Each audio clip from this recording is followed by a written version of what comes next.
جو آئے یزید کے یہ نابکار سپاہی قتل کر دیتے تھے.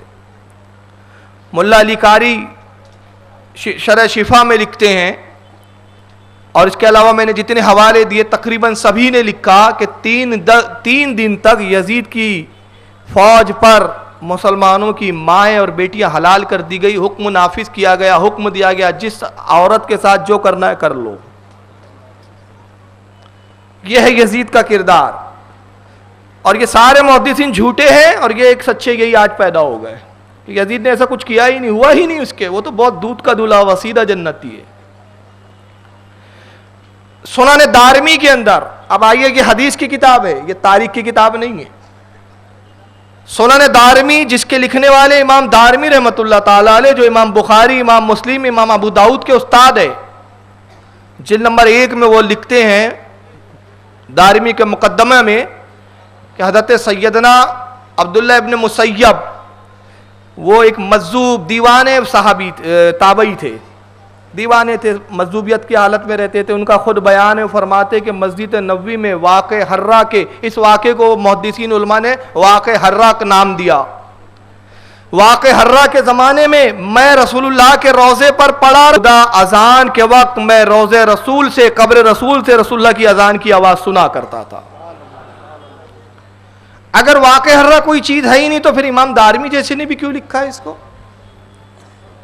اور میں پوچھنا چاہتا ہوں کہ اگر مسجد نبوی میں گھوڑے باندھے نہیں گئے، قتل و غارت نہیں کیا گیا، تو پھر کیا وجہ تھی کہ وہاں اذان نہیں ہو رہی تھی اور رسول اللہ کی قبر سے یہ اذان سن رہے تھے؟ اس کا مطلب یہ ہے کہ یزید کی فوج نے ظلم و ستم کیے. اور اس کے بعد پھر یہی نہیں بلکہ آپ تعجب کریں گے کہ پورے مدینے کو ویران کرنے کے بعد، صحابہ کی اولادوں کو اور صحابہ کو قتل کرنے کے بعد، قتل و غارت کے اس بازار گرم کرنے کے بعد یہ کوچ کرتا ہے مکہ کی طرف. یہ لشکر مکہ میں عبداللہ ابن زبیر رضی اللہ تعالیٰ عنہ نے خلافت کا اعلان کر دیا تھا. اہل مکہ نے ان کے ہاتھ پر بیعت کی. یزید اپنا تخت بچانے کے لیے، مکہ پہ قابض ہونے کے لیے حکم دیتا ہے مسلم ابن عقبہ کو کہ مکہ کی طرف کوچ کر. مدینہ فتح ہوا، مدینے میں تو نے خوف و ہراس کا ماحول قائم کر دیا، مکہ کی طرف جا. یہ بدبخت لشکر جب مکہ آتا ہے تو عالم کیا تھا؟ انہوں نے مسجد حرم کے اندر، خانہ کعبہ کے اندر مشالے جلا جلا کر یا تیروں پر ٹیمبے لگا کر آگ لگاتے اور تیر خانہ کعبہ کی طرف چھوڑتے تھے، کیونکہ عبداللہ ابن زبیر نے اپنے آپ کو خانہ کعبہ میں چھپا لیا تھا. اس فوج کا مقابلہ ان کے بس میں نہیں تھا کیونکہ بڑی فوج یزید نے بھیجی تھی. کتنی بڑی فوج تھی؟ تاریخ نگاروں نے لکھا کہ 20,000 کی یہ فوج تھی، لشکر جرار تھا ایک. نتیجہ یہ ہوا کہ جب انہوں نے خانہ کعبہ میں اپنے آپ کو چھپایا، محفوظ کیا کہ بھائی خانہ حرم ہے، امن کی جگہ ہے، سکون کی جگہ ہے، شاید یہ یہاں حملہ نہ کریں گے، مگر انہوں نے حرم کی حرمت کو بھی پامال کیا. منجنق پتھر مارنے کی جو مشین آتی ہے جس سے پتھر مارے جاتے ہیں، اس مشین کے ذریعے کعبۃ اللہ پر پتھر برسائے گئے. نتیجہ یہ ہوا کہ حجر اسود ٹوٹ گیا، حجر اسود کئی حصوں میں تقسیم ہوا، حجر اسود پاش پاش ہو گیا. اور پھر یہی نہیں، جب آگ کے گولے مارے گئے خانہ کعبہ کی طرف تو غلاف کعبہ جلا، غلاف کعبہ میں آگ لگی، کعبۃ اللہ کا دروازہ جلا، اور خانہ کعبہ کی چھت کے اوپر حضرت اسماعیل علیہ السلام کے فدیے میں جو جنت سے دمبا آیا تھا اس کے سنگ بطور تبرک حضرت ابراہیم سے لے کر رسول اللہ اور اس کے بعد یہ اس زمانے تک موجود تھے، وہ بھی جل کر خاک ہو گئے. یہ یزید کا ظلم و ستم تھا. حتیٰ کہ بعد میں انہوں نے حرم میں بھی قتل و غارت کی. یہ سب یزید کا کردار رہے. اور اس کے بعد بھی ان کا کہنا یہ ہے کہ نہ حجر اسود ٹوٹا، نہ غلاف کعبہ میں آگ لگی، بلکہ ایک نابکار نے، اس کا نام بھی نہیں لوں گا میں، ایسے خبیثوں کے نام لینا بھی اپنی زبان خراب کرنا لگتا ہے مجھے. کتاب دکھا دوں گا آپ کو، یہاں ٹیبل پہ رکھی ہوئی ہے. کتاب کا نام ہے اہل سنہ، یعنی دھوکہ دینے کے لیے کہ وہابی اب اپنے آپ کو اہل سنہ بھی کہنے لگے ہیں، اب اپنے آپ کو سنی بتا رہے ہیں. کل تک وہابی بولتے تھے، کل تک اپنے آپ کو اہل حدیث سلفی بولتے تھے، اب اہل سنت بولنے لگ گئے. اہل سنت حقیقی ہم ہیں الحمدللہ. یہ جھوٹے ہے. اس کتاب میں اس کا خبیث ایک ایڈیٹر لکھتا ہے کہ کعبہ یزید کی وجہ سے نہیں جلا، اصل میں اس کے ذمہ دار عبداللہ ابن زبیر ہے. وہ یزید سے لڑتے نہیں تو کعبے کا یہ حال ہوتا نہیں. دیکھیں دلیل کتنی پیاری ہے ان کی. یہ ہے عقل. اس کتاب میں وہ جگہ لکھ رہا ہے کہ اس کے ذمہ داری جو کعبہ جلا، غلاف کعبہ میں آگ لگی، کعبہ کی بے حرمتی ہوئی، یہ ساری بے حرمتی کا ذمہ دار عبداللہ ابن زبیر ہے، یزید نہیں ہے. عبداللہ ابن زبیر کون؟ جلیل و قدر صحابی رسول ہے. حضرت زبیر حضور کے پھوپھی زاد بھائی کے صاحبزادے ہیں. حضرت اسما جو حضرت عائشہ کی بہن ہے، حضرت ابو بکر صدیق کی بیٹی ہے، ان کے صاحبزادے ہیں، ابو بکر صدیق کے پوتے ہیں. ایسا جلیل و قدر صحابی گناہگار ہے، یزید پاک ستھرا دودھ کا دھلا ہوا ہے. اور دلیل کیا ہے؟ اگر وہ یزید کے خلاف خروج نہ کرتے، یزید کی بیعت کر لیتے تو یزید حملہ نہیں کرتا، اور یزید حملہ نہیں کرتا تو غلاف کعبہ جلتا نہیں، کعبہ کی بے حرمتی ہوتی نہیں. اس لیے ساری ذمہ داری وہ عبداللہ ابن زبیر پہ جاتی ہے. یعنی ایک صحابی کو تو لان تان کرنا گوارا سمجھتے ہیں، مگر یزید جو نا صحابی بھی نہیں ہے، جو وہ جیسے فاسق کو بچانا یہ اپنا فرض اولین سمجھتے ہیں. اس کا جواب میں مختصر دیتا ہوں کہ اگر یہی تمہاری دلیل مان لی جائے کہ اگر وہ ذمہ داری عبداللہ ابن زبیر پر ہے، اور دلیل یہ ہے کہ انہوں نے یزید سے بیعت کر لینا چاہیے تھا، اس کے خلاف لڑنا نہیں چاہیے تھا، تو میں کہتا ہوں کہ اگر احد میں حضرت حمزہ سید الشہداء شہید ہوئے تو معاذ اللہ اس کی ذمہ داری رسول اللہ کے سر گئی. پھر وہ میدان میں لاتی نہیں تو یہ شہید نہیں ہوتے. یہی جہالت ہے، یہی جواب ہو. میں نے پھر معاذ اللہ رسول اللہ ذمہ دار ہے. پھر جتنی جنگیں ہوئی، فاروق اعظم کے زمانے میں جنگیں ہوئی، ملک فتح ہوئے، اس میں ہزاروں صحابہ شہید بھی ہوئے، تو ساری ذمہ داری ان کے قتل کی اور شہید ہونے کی سب فاروق اعظم کے سر پر ہے. یہ بھیجتے نہیں تو شہید ہوتے نہیں وہ لوگ. یہ دلیل ہے. پروجیکٹر لگ گئے؟ ہاں لگ گئے؟ چلیے ٹھیک ہے. اب آئیے آپ غوث اعظم کی منقبت پڑھیں. پرابلم شرک بدعت دیکھ رہے ہیں، بار بھی دیکھ رہے ہیں. بزرگ کی منقبت نہیں پڑھنا. تعریف تو ساری الحمدللہ رب العالمین، تمام تعریفیں اللہ کے لیے ہے. کسی بزرگ کی تعریف مت کرو. ارے نبی کی بھی مت کرو. اسماعیل دہلوی نے تو تقویۃ الایمان میں لکھا کہ نبی کی تعریف بھی انسانوں سے کرو، بلکہ اس میں بھی کمی کرو. اب انسان سے کم کون ہے آپ سمجھ لیں.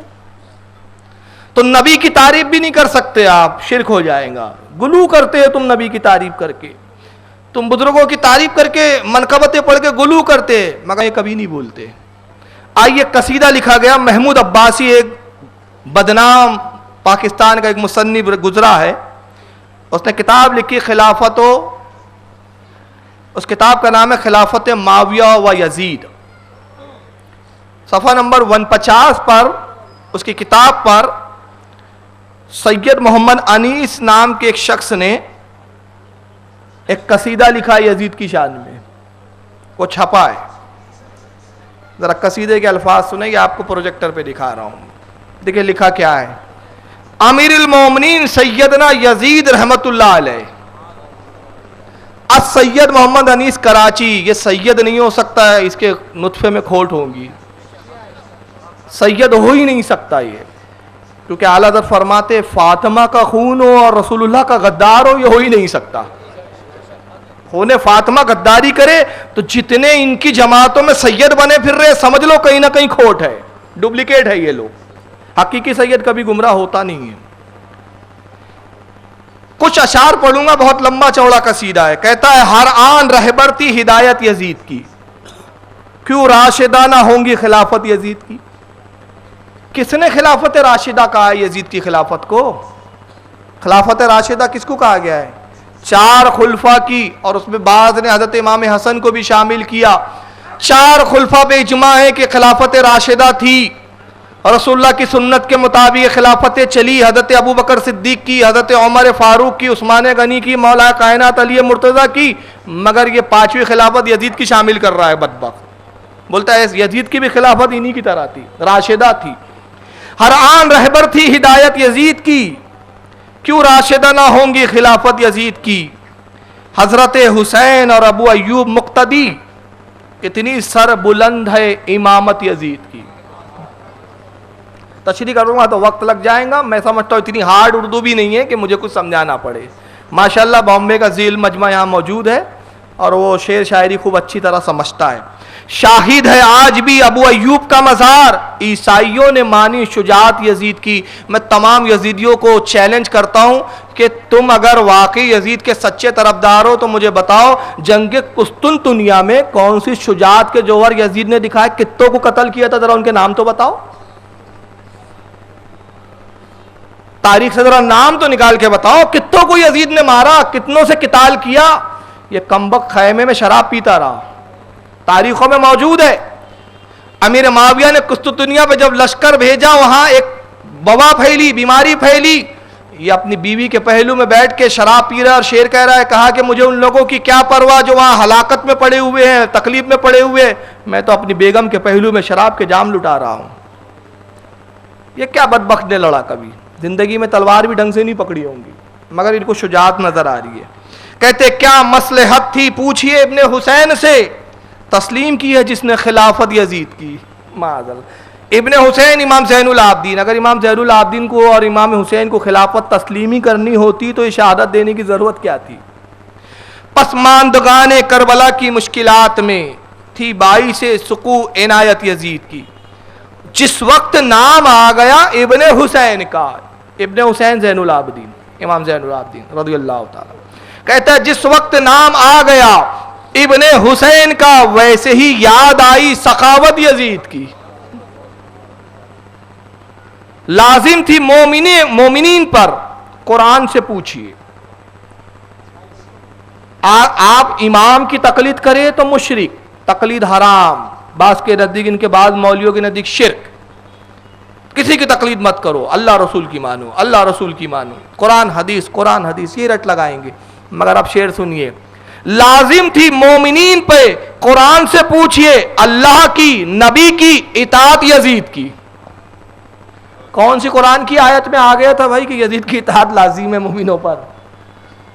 اور اگر لاؤں گے اولو الامر منکم والی آیت دلیل میں تو تمہارے مولوی لکھ چکے کہ جب اس سے امامت ثابت نہیں ہوتی، جب اس آیت سے کسی کی امام اور تقلید ثابت نہیں ہوتی تو یزید جیسے نابکار کی کہاں سے ثابت ہوں گی؟ جب امام اعظم ابو حنیفہ جیسے متقی کی تقلید اس آیت سے ثابت نہیں ہو سکتی تو یزید جیسے نابکار کی کہاں سے ثابت ہوں گی؟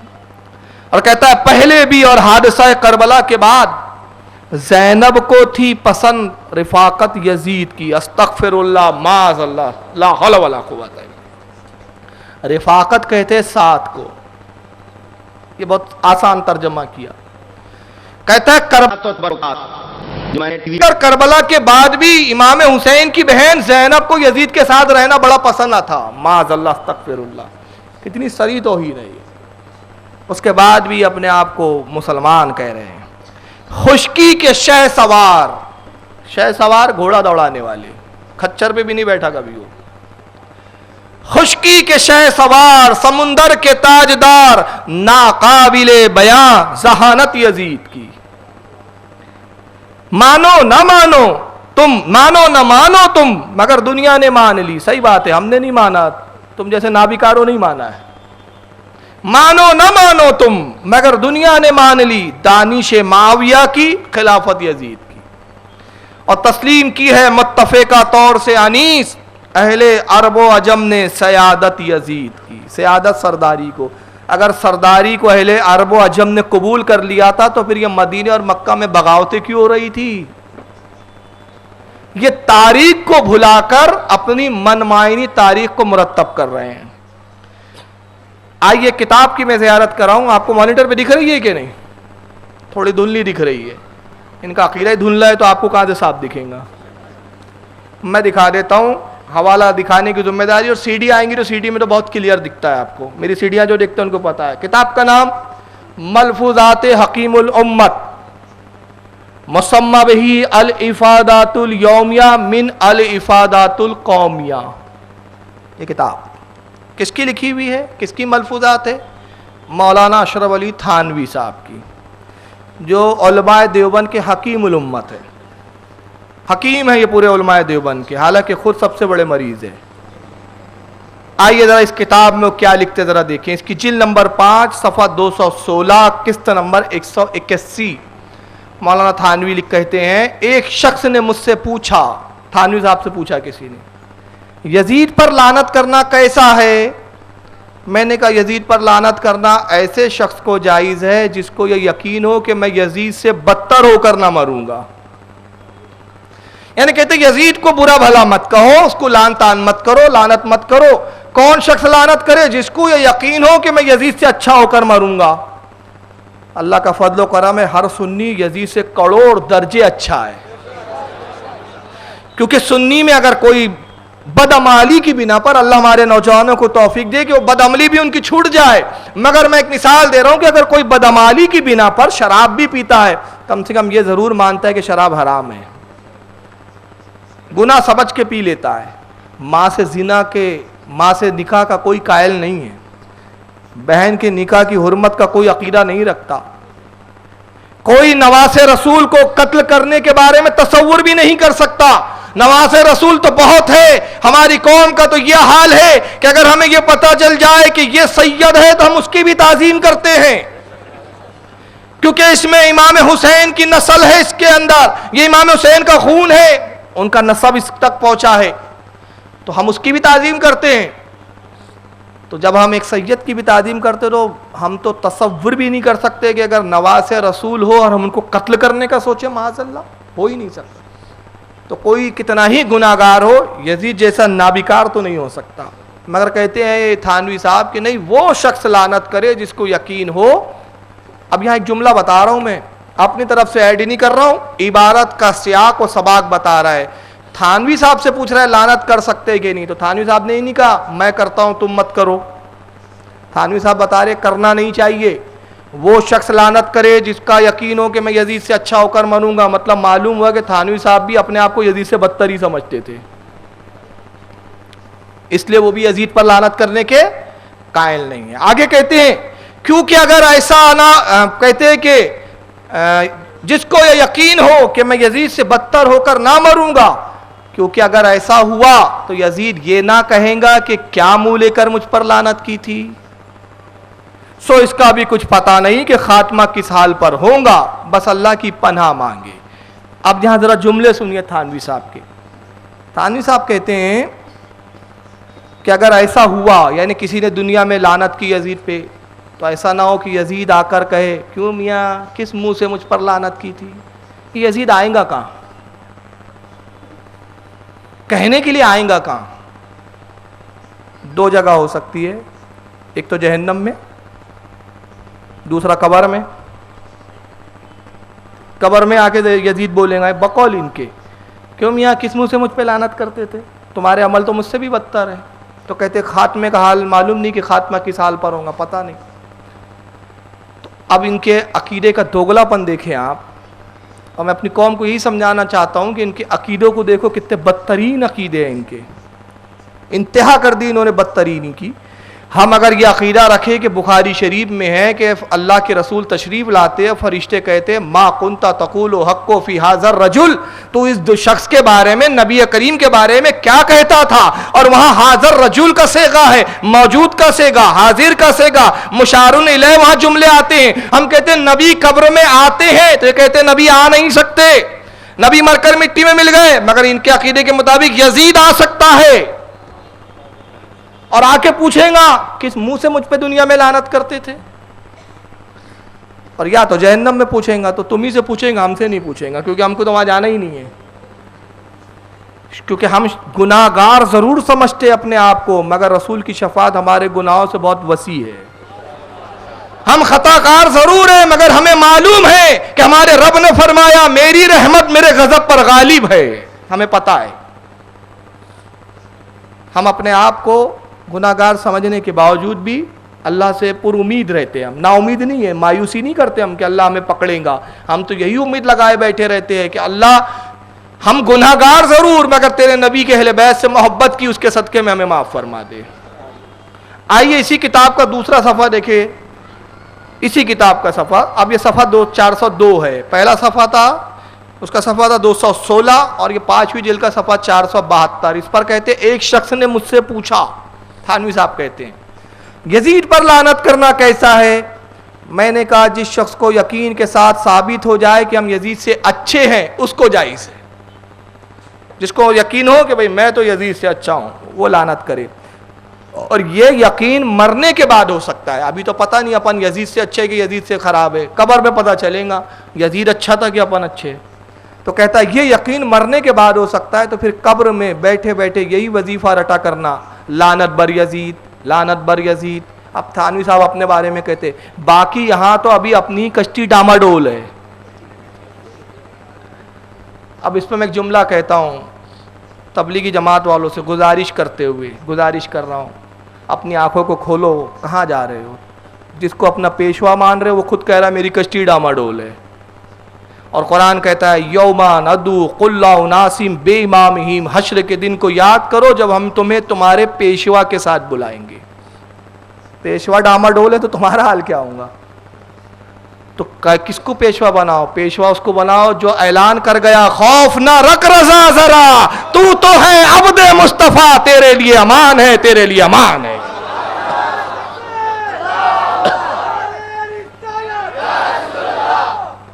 اسے پیشوا بناؤ جو بے خوف ہے. کیوں؟ اس کو اپنے نبی پر بہت اعتماد ہے.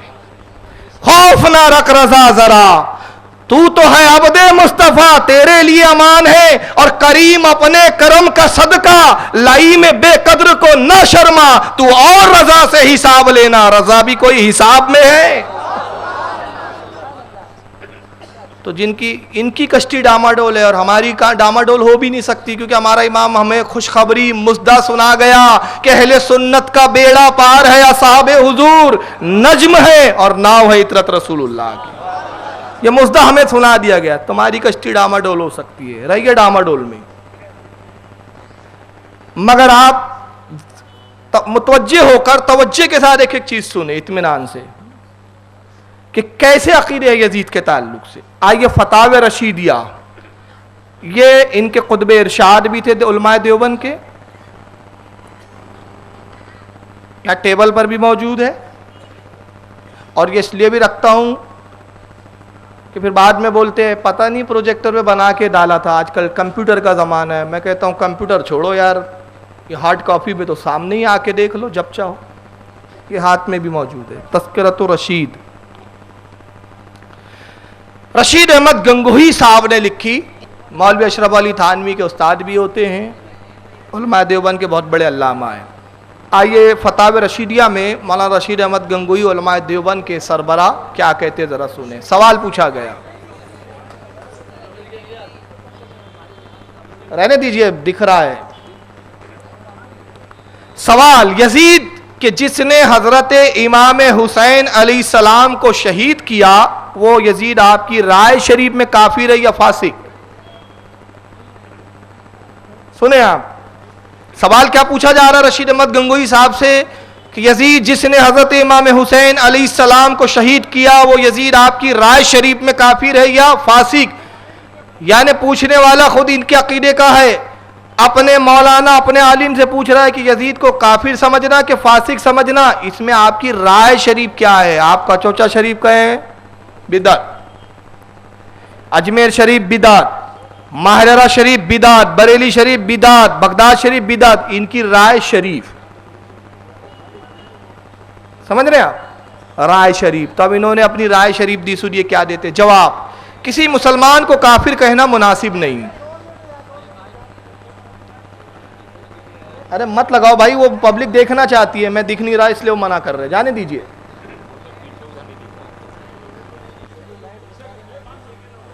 اچھا چلیے ٹھیک ہے بانیے، اچھا ٹھیک ہے چلیے بانیے. ہاں چلیے آگے آپ سنیے، وہ کام انتظامیہ اپنا کر رہی ہے، آپ ادھر توجہ دیں. وقت نہیں ہے، بہت وقت کی قلت ہے میرے پاس، بہت دور جانا ہے مجھے.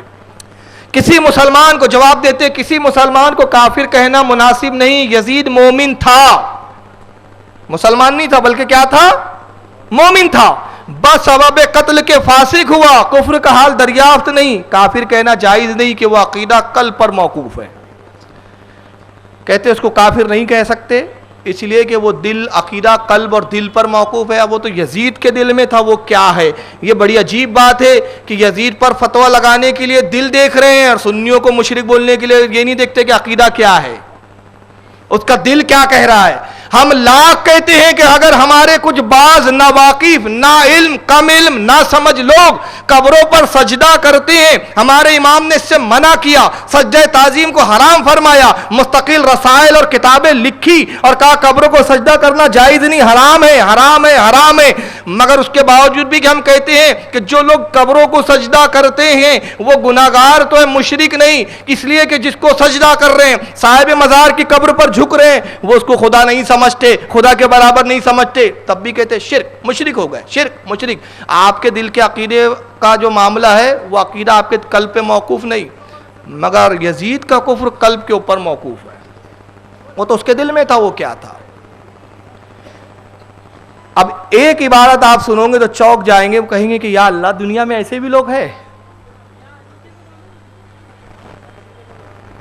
یہ خاک کربلا کتاب ہے، اصل کتاب مجھے مل نہیں پائی، ہمارے اہل سنت کے عالم کی ہے. حالانکہ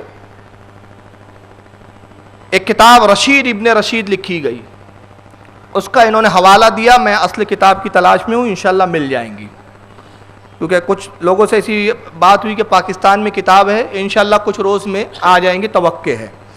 فی الحال میں اپنے اہل سنت کے عالم ہیں، ان کی کتاب کے حوالے سے چونکہ انہوں نے یہ حوالہ دیا ہے اور ذمہ دار عالم ہیں اور معتبر عالم ہیں ہمارے، ان کی کتاب کے حوالے سے یہ ایک عبارت بتا رہا ہوں. علماء دیوبند کے ایک مولوی گزرے ہیں جن کا نام ہے مولوی ابو الوحید غلام محمد فاضل دیوبند، ڈیرہ غازی خان پاکستان کے ہے. یہ انہوں نے کتاب لکھی جس کا نام ہے رشید ابن رشید، صفحہ 341. مولوی عبد الوحید غلام محمد مولوی فاضل دیوبند ڈیرہ غازی خان صاحب کیا لکھتے ہیں سنیے. درود شریف پڑھے. اللہم صلی اللہ.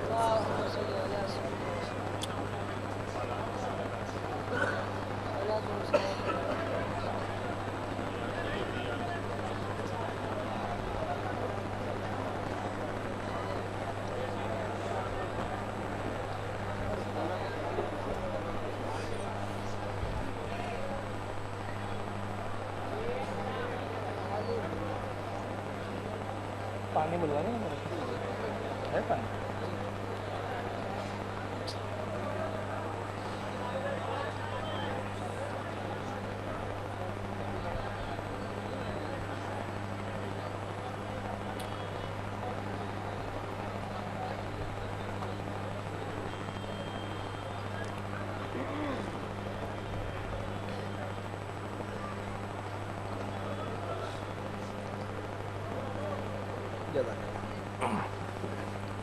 درود شریف پڑھے. اللہم صلی علی سیدنا و مولانا محمد وعلی آلہ و اصحابہ و اہل بیتہ و ذریاتہ و بارک وسلم. صلاۃ والسلام علیک یا رسول اللہ صلی اللہ تعالی وسلم. چلیے اطمینان ہو گیا آپ لوگوں کو، جگہ بن گئی. چلیے ماشاءاللہ. آئیے دیکھیے رشید ابن رشید،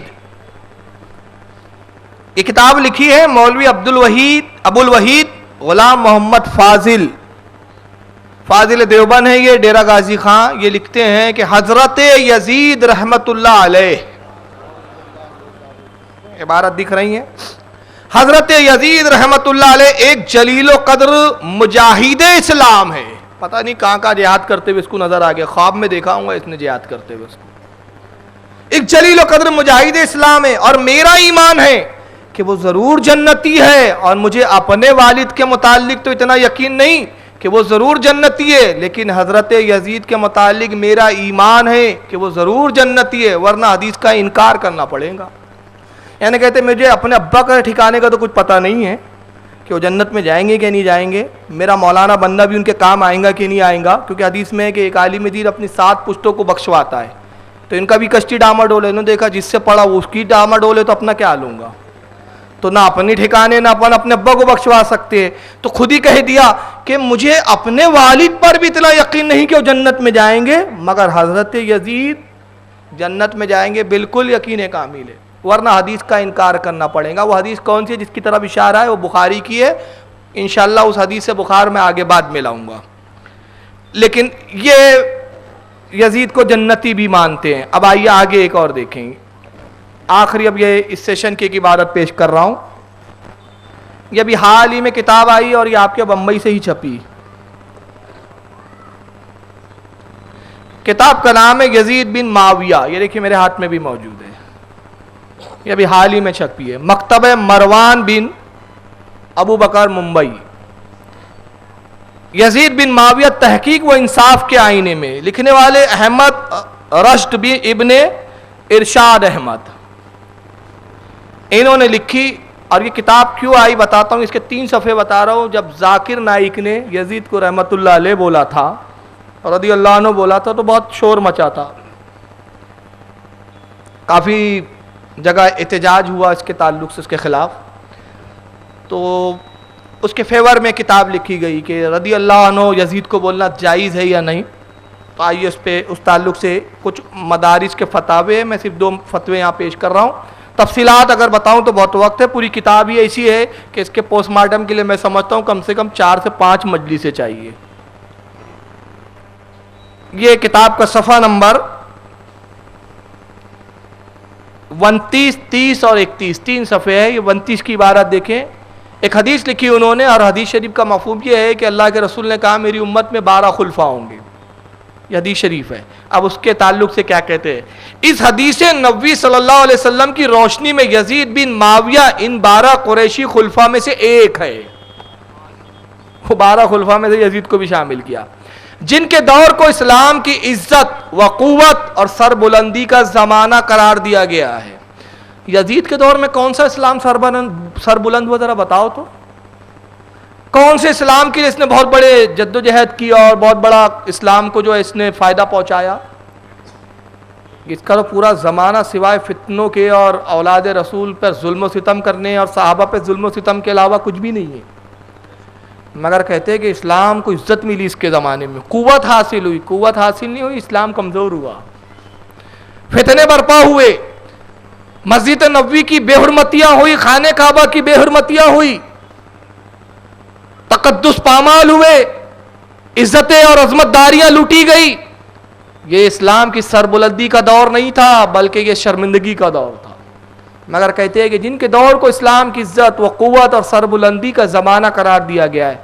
امیر یزید تابعی, صحابی رسول کے صاحبزادے, ام المومنین ام حبیبہ کے بھتیجے, خلیفہ مسلم از روئے حدیث بخاری شریف, مغفور لہم میں داخل ہے. لہٰذا ان کو لان و تان کرنا ہرگز جائز و درست نہیں. اس سے اجتناب کرنا چاہیے, بچنا چاہیے. پوری قوم میں امت مسلمہ کو تم مشرک بولو, بدعتی بولو, سب پہ لان تان کرو, مگر یزید کو بخش دو ہمارے.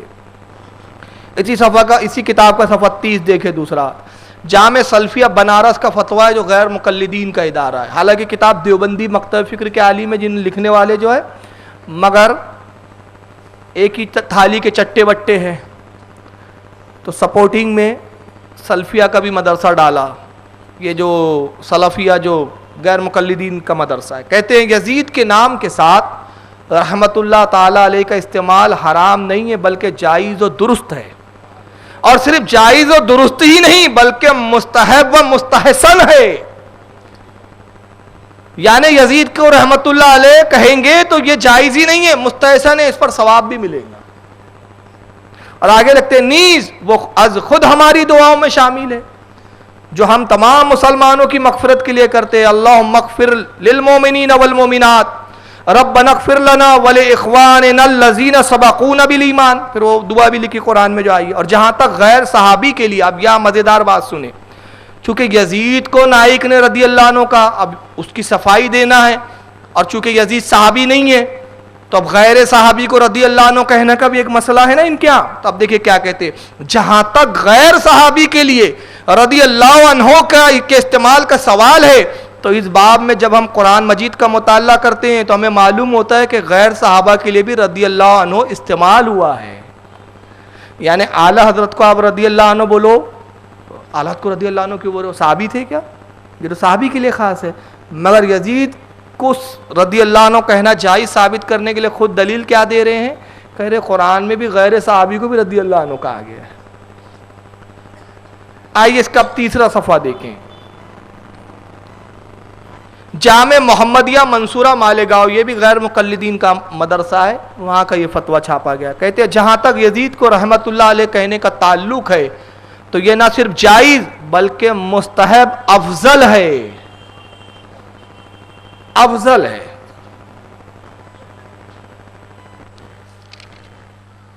آئیے اب ایک کتاب میں دکھا رہا ہوں. کتاب کا نام ہے فتاوی برکاتیہ. کتاب دیکھ کے آپ شوق نہ جائیں دھوکہ دینے کے لیے، جیسے کہ اہل سنہ آپ کو لگے یار سنیوں کی کتاب ہے بدبوداروں کی کتاب. فتاوی برکاتیہ تو آپ سمجھو گے یار یہ خانقاہ برکاتیہ کے بزرگوں کی ہے، لیکن یہ برکاتیہ نہیں ہے، بلکہ بتاتا ہوں یہ کیا ہے.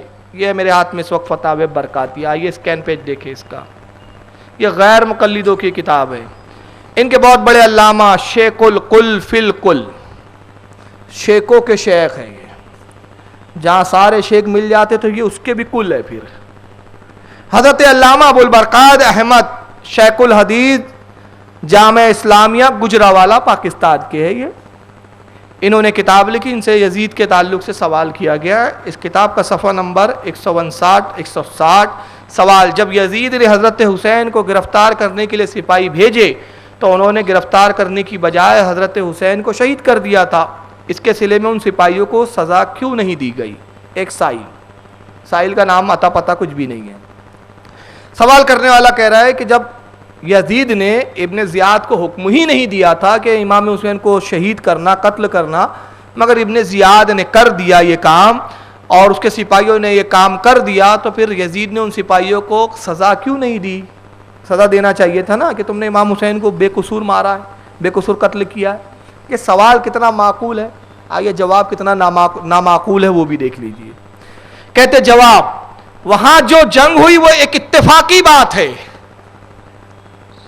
وہ بس گمت میں ہو گئی، وہ مذاق میں ہو گئی، وہ کوئی پلاننگ نہیں تھی. وہ ابن زیاد اچانک آ گیا ہوں گا وہاں، امام حسین بھی اچانک پہنچ گئے. وہ اتفاقی جنگ ہے. سپاہیوں کا مطالبہ تھا کہ ہم آپ کو گورنر بصرہ و کوفہ عبید اللہ بن زیاد کے پاس لے جانا چاہتے ہیں تاکہ وہاں برائے یزید بیعت کر کے پھر یزید کے پاس آپ کو بھیجا جائے گا.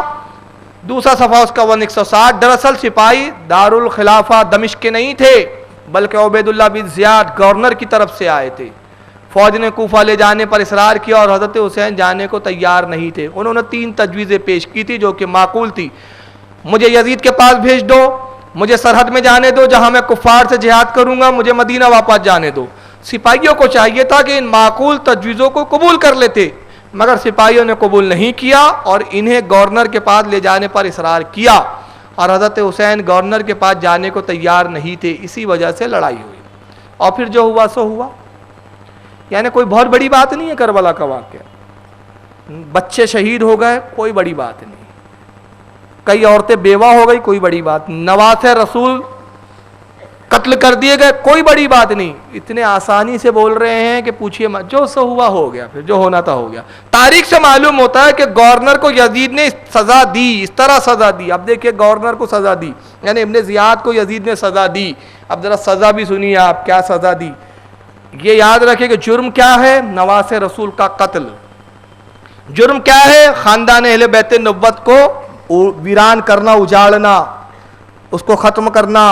یہ اتنا بڑا جرم. اور یزید سزا ابن زیاد کو کیا دے رہا ہے؟ کہتے ہیں کہ گورنر کو یزید نے اس طرح سزا دی کہ پہلے 2 صوبوں کا یعنی بصرہ اور کوفہ کا گورنر تھا، اب انہیں 1 صوبے کی گورنری تک محدود کر دیا. یہ سزا ہے. سمجھ رہے آپ؟ اس سے پتہ چلتا ہے کہ خاندان اہل بیت نبوت سے کتنی محبت ہے ان لوگوں کو. اور یہ چیز آپ دیکھیں گے تو چوک جائیں گے کہ دنیا میں ایسے بھی خبیث زندہ ہے. یہاں پر کتاب دکھا دوں، اہل سنہ، نام لینا مجھے پسند نہیں ہے کس کا ہے. کتاب میں جب وہ اسکین پہ آپ کو ٹی وی اس پہ دکھیں گی سیڈیوں میں تو کلیئر دکھی جائیں گا. انتہائی یہ فتین قسم کا گڈا فتنہ ہے. ایک گڈا شخص ہے، گڈا فتنہ بولتے ہیں ایسے لوگوں کو ہمارے ناگپور میں. یہ خبیث کی کتابوں میں بس اسی مضامین چھپتے ہیں، کبھی تعریف نہیں چھپیں گے اہل بیت کس کی. یہ پروگرام میں بھی شریک تھا بھی جو آپ کیا ہوا. اس نے کتاب لکھی اہل سنہ ماہنامہ نکلتا ہے اس میں. آئیے ذرا اس نے ایک مضمون چھاپا ہے ایک بدعقیدے کا. کیا ہے ذرا سنیے اسی جماعت کے. کہتا ہے جس طرح ہندوؤں کے یہاں دیکھیے پھر سے آ رہا ہے. کتاب کا نام اہل السنہ ممبئی سے چھپتی ہے آپ کے. اس کتاب کا صفحہ نمبر 29 اس پر لکھا گیا جس طرح ہندوؤں کے یہاں ماں بھارت کو حق و باطل کی لڑائی قرار دیا جاتا ہے، حالانکہ اگر ان قصوں پر یقین کیا جائے تو یہ سراسر سیاسی نوعیت کی جنگ تھی. وہی حال واقع کربلا کا بھی ہے. یہ جنگ بھی سیاسی نوعیت کی تھی. یعنی جیسے لوگوں کیا ماں بھارت ہے، ماں بھارت کی لڑائی ہے، کربلا بھی بس ویسی ہے. ماں بھارت اور کربلا میں کوئی فرق نہیں. ان بدبختوں کو کون سمجھا ہے کہ وہاں ماں بھارت میں جو جنگ ہوئی تھی وہ ایک عورت کی عزت کا بدلہ تھا، وہ دولت کی لالچ تھی، وہ حکومت کا تحفظ تھا، وہ زمین جو چھین لی گئی تھی پانڈووں سے اس کو لینا تھا. وہ اگرچہ ہمارا اس پہ اعتقاد نہیں ہے، وہ جو اس کے ماننے والے وہ ان کے تک محدود ہے، وہ چیزیں وہ ان کے تک محدود ہے. تو جو بھی وہ جنگ تھی اگر اس کو سچ بھی مان لے بالفرض تو معاملہ کیا تھا؟ ایک عورت کی عظمت کا بدلہ. چونکہ کوروں نے دروپدی کی توہین کی تھی، پانڈووں سے جگہ چھین لی تھی، حکومت چھین لی تھی، اقتدار چھین لیا تھا، وہ اقتدار کی جنگ تھی. اور کہاں امام حسین تحفظ ایمان کے لیے گئے تھے؟ کہاں مسلمانوں کا تحفظ؟ دونوں. مگر ان کی بدبختی دیکھو، نواسے رسول اللہ کے رسول کا نواسا جس جنگ میں ہو، جو لڑ رہا ہو، وہ مہا بھارت کے جیسی جنگ ہو سکتی ہے. لیکن بدبختی کا منظر. اور اگر معاذ اللہ اس جنگ کی نوعیت سیاسی تھی تو اللہ کے نبی صلی اللہ علیہ وسلم کی جو بے شمار حدیثیں آئی ہے کہ میرا بیٹا بے قصور کربلا میں شہید کیا جائے گا، اس کا کیا جواب ہے؟ سیاست کی جنگ میں مرنے والا شہید نہیں ہوتا. شہید وہی ہوتا ہے جو اسلام کی خاطر، اسلام کے تحفظ کے لیے مرتا ہے. تو امام حسین سید الشہداء کہاں ہوئے؟ پھر رسول اللہ کی وہ پیشن گویاں، سرکار کی وہ حدیثیں جو سب ضائع ہو گئی پھر معاذ اللہ. تو یہ کہتے ہیں جناب کہ جیسے کربلا کا معاملہ ویسے ہی ہے جیسے مہا بھارت کا معاملہ ہے. اور اسی کتاب میں ایک دوسری جگہ لکھا ہے اس نے، وہی کتاب اہل سنہ، نومبر 2012 پچھلے سال کا یہ ایڈیشن ہے. اس کا صفحہ نمبر 29 اس میں لکھتا ہے اگر واقعی حضرت حسین رضی اللہ عنہ رعایا کو یزید کے ظلم سے نجات دلانے کے لیے اٹھے ہوتے تو وہ ملت اسلامیہ میں اعلان کر کے ایک بڑے لشکر کے ساتھ اٹھتے. یعنی کہہ رہا ہے واقعی اگر وہ رعایا کو یزید کے ظلم سے نجات کے لیے اٹھے تھے، مطلب یزید ظالم نہیں تھا، وہ ظلم نہیں کر رہا تھا، یہ خامو خواہ اپنے آپ کو ہلاکت میں ڈالنے کے لیے چلے گئے تھے. اور آگے پھر لکھا بھی ہے، کہتا ہے کہ وہ ایک بڑے لشکر میں اعلان کرتے اور ان کو ساتھ میں لے کے اٹھتے، نہ کہ اپنے گھر کی عورتوں، بچوں، مٹھی بھر نوجوانوں کو لے کر نکلتے. یہ تو اپنے آپ کو ہلاکت میں ڈالنے کی بات ہے جس سے اللہ تعالیٰ نے منع فرمایا ہے. یعنی امام حسین کو تو قرآن کی بھی آیتیں نہیں معلوم تھی. یہ بڑے اسکالر بیٹھے ابھی، اب یہ پتہ لگائیں گے امام حسین نے جو جنگ کی تھی وہ صحیح تھی کہ درست تھی، غلط تھی کہ صحیح تھی، ان کا قدم اٹھانا، ان کا اقدام جو تھا وہ درست تھا کہ صحیح تھا. اور معاذ اللہ پھر قرآن کی آیت لکھا اس نے جس کا مفہوم ہے کہ اپنے ہی ہاتھوں اپنے آپ کو ہلاکت میں مت ڈالو. یعنی امام علی مقام شریعت سے اتنے نابلد تھے، اتنے ناواقف تھے کہ ان کو یہ قرآن کا فرمان بھی نہیں معلوم تھا، یہ اصول و ضابطہ بھی نہیں معلوم تھا کہ اپنے آپ کو ہلاکت میں نہیں ڈالنا چاہیے. بس خاموں کا پورے خاندان کو خطرے میں ڈال دیا. یہ اب اتنے بڑے علامہ ترم خاں آ گئے ہیں کہ یہ اب امام حسین سے زیادہ شریعت یہ جانتے ہیں، امام علی مقام سے زیادہ علم ان کو آ گیا ہے، امام علی مقام سے زیادہ مسائل یہ جانتے ہیں. اور پھر آگے لکھتا ہے اسی کے، کیا حسین رضی اللہ عنہ اتنے ناعاقبت اندیش تھے کہ ان کو نتیجے کا علم نہیں تھا کہ اس سے ظالم کا ظلم اور بڑھ جائے گا. دوسری بات یہ کہ ظالم سے رعایا کو نجات دلانے کی ذمہ داری صرف حسین پر ہی نہ تھی، دوسرے لوگ بھی اس کے مکلف تھے. صرف تانا حسین ٹھیکیدار تھے کیا؟ اور بھی تھے. آخر وہ کیوں نہیں سامنے آئے؟ یعنی پوری یہ سب عبارتوں کو لکھ کر یہ ظاہر کرنا چاہتے ہیں کہ امام حسین نے اپنے آپ کو ہلاکت میں ڈالا. یہ دین و اسلام کی کوئی جنگ نہیں تھی، دین کا اس سے کوئی فائدہ نہیں ہوا، اس سے بلکہ نقصان ہوا. اور معاذ اللہ ثم معاذ اللہ اس کی حیثیت ویسی ہے جیسے غیروں کے ہاں مہا بھارت کی حیثیت ہے. اب امام حسین کو اتنا کوسا کاٹا انہوں نے، ناحق پر بھی بتا دیا، ہلاکت میں اپنے آپ کو ڈالنے والا بھی بتا دیا، قرآن و حدیث سے نابلد، مسائل سے شریعت سے ناواقف بھی بتا دیا. مگر حضرت یزید جو ان کے وہ اتنے پارسا ہے کہ ان کی پارسائی کے لیے اب دیکھو دلیل کیا دے رہا ہے اسی کتاب میں. یہ آپ سوچ رہے ہوں گے یار کتاب دکھا رہے نام نہیں لے رہے، میں نام واقعی نہیں لینا چاہتا، اس لیے نہیں لینا چاہتا، چھلٹوں کے نام لینے کے بھی کوئی مطلب نہیں ہے، اس کی اوقات ہی نہیں ہے کہ نام لیا جائے، لیکن اصل میں یہ اپنے جماعت کی ترجمانی کر رہا ہے، اور اس وقت بمبئی میں بہت بڑا ٹھیکیدار سمجھا جاتا ہے یہ شخص، اس بنا پہ میں اس کی کتابیں دکھا رہا ہوں۔ اہل سنہ کا وہی ایڈیشن پچھلے سال ہی کا ہے یہ، اس میں وہ ایک جگہ کیا لکھتا ہے ذرا وہ ٹھیکیدار سنیے، ہیڈنگ لگائی شیطان کو بھی گالی دینا جائز نہیں۔ اب یہ کیوں شیطان کو نہیں؟ کیونکہ یہ تو سمجھ میں آ گیا کہ جب شیطان کو نہیں تو یزید بھی ایک شیطان ہی تھا، پھر کمپیئر شیطان سے کیا نا اس نے، شیطان کو بھی مت دو، یعنی بڑے کو بھی مت دو چھوٹے کو بھی مت دو۔ اب اس میں اس نے ایک حدیث لکھی کہ اللہ کے نبی نے فرمایا کہ شیطان کو گالی نہ دو بلکہ اس کے شر سے پناہ مانگو۔ اب یہ اپنا تبصرہ کر رہا ہے، کہتا ہے حالانکہ یزید بن معاویہ رضی اللہ عنہ کی شخصیت اول تو ان تمام الزامات سے بری ہے جو باطل طور پر ان کی طرف منسوب ہے، دوم اگر تسلیم بھی کر لے کہ یزید بن معاویہ نے ان غلطیوں اور گناہوں کا ارتکاب کیا تب بھی کم از کم ایک انسان تو ضرور ہے۔ اول تو بولتا ہے کہ یزید کے تعلق سے جو کچھ کہا جاتا ہے وہ سب من گھڑت بات ہے، اس کی اصلیت، اور اگر ہم مان لے تسلیم کر لے کہ چلو یزید نے سب کیا، مدینے کو اجاڑا، خانہ کعبہ کو اکھاڑا، اہل بیت نبوت کو مار قتل کیا، ان کو شہید کروا دیا، اور حضرت صحابہ اکرام کو شہید کروایا، یہ سب جرم مان بھی لے تب بھی برا نہیں کہنا چاہیے، کیونکہ وہ ایک انسان بھی تو ہے بیچارے، کسی انسان کو برا نہیں بولنا چاہیے۔ سارے بریلیوں کو کافر بولو دڑلے سے، تمہارے گھر کی کھیتی ہے، جس کو چاہو تم مشرک بناؤ، جس کو چاہو بدعتی بناؤ، مگر یزید کو نہیں بول سکتے، وہ بھی ایک انسان ہے، اور ایک انسان کتنا ہی برا ہو جائے شیطان سے تو بہتر ہی رہیں گا یقیناً۔ یزید بھی سوچ رہا ہوں یہ تو میری اولاد میرے سے بھی زیادہ آگے نکلی، میں تو جرم کر کے بھی احساس تھا مجھے، یہ انہوں نے تو مجھے بھی پیچھے چھوڑ دیا، شیطان سے بدتر یہ لوگ ہیں۔ پھر مذکورہ حدیث میں جب شیطان پر بھی سب و شتم کی اجازت نہیں تو آخر یزید بن معاویہ رضی اللہ عنہ پر شب و ستم کیسے جائز ہو سکتا ہے؟ شب و ستم کہتے ہیں گالی گلوچ کرنے کو، جب شیطان کو گالی دینا جائز نہیں تو یزید کو گالی دینا کیسے جائز ہے؟ ان سے کہو کہ